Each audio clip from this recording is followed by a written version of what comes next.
నమస్తే మిత్రులారా, నేను మీ శ్రీనివాస్ చౌహాన్ అడ్వకేట్. మిత్రులారా, మైనర్ బాలుడు తల్లిదండ్రులు విడిపోయిన సందర్భంలో తండ్రి వద్దే ఉండవచ్చా? So Gujarat high court criminal appeal number 2780/2025 అనే కేసులో చాలా స్పష్టమైనటువంటి తీర్పునిచ్చింది.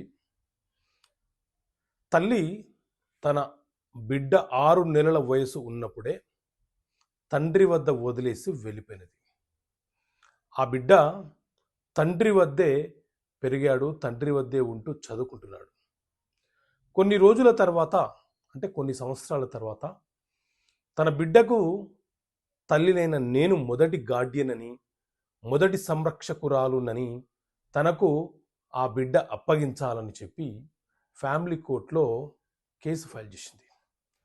సో దీని మీద విచారణ జరిపినటువంటి ఫ్యామిలీ కోర్టు బిడ్డ మానసిక స్థిరత్వము, బిడ్డ తండ్రితో కలిగి ఉన్నటువంటి అనుబంధాన్ని గుర్తు చేసుకొని ఆ బిడ్డ తండ్రి వద్దే ఉండడానికి ఆసక్తి చూపిస్తున్నాడని చెప్పి ఆమె ఫైల్ చేసినటువంటి కేసుని డిస్మిస్ చేసేసింది. సో దాంతో ఆమె గుజరాత్ హైకోర్టులో అప్పీల్ చేసింది. సో దీని మీద విచారణ జరిపినటువంటి గుజరాత్ హైకోర్టు చాలా స్పష్టంగా తీర్పునిస్తూ, చట్ట ప్రకారంగా మైనర్ పిల్లలకు తల్లి మొదటి సంరక్షకురాలు కావచ్చు, కానీ కొన్ని సంవత్సరాలుగా, కొన్ని రోజుల తరబడి ఒక బిడ్డ తండ్రి వద్ద పెరుగుతున్న క్రమంలో తండ్రితో ఒక అనుబంధం ఏర్పడుతుంది.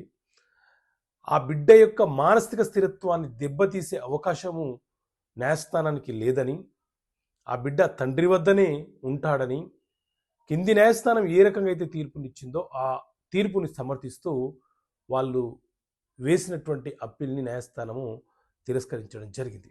సో మిత్రులారా, ఇలాంటి కీలకమైనటువంటి అంశాలు, చట్టపరమైనటువంటి సమస్యలకు పరిష్కారాలు, అంశాలన్నీ కూడా ఈ పుస్తకంలో, చట్టపరమైన సమస్యలకు పరిష్కారం అనే పుస్తకంలో చెక్ బౌన్స్, ఫ్యామిలీ, ల్యాండ్, ఇతర అంశాలు కూడా పొందపరిచే పుస్తకం మీకోసం తీసుకొచ్చాను. సో ఈ బుక్ కావాలనుకుంటే ఇక్కడ కనిపిస్తున్న నెంబర్ కాల్ చేసి ఈ పుస్తకాన్ని మీరు పొందవచ్చు. ఓకే మిత్రులారా, థ్యాంక్ యూ. జై హింద్.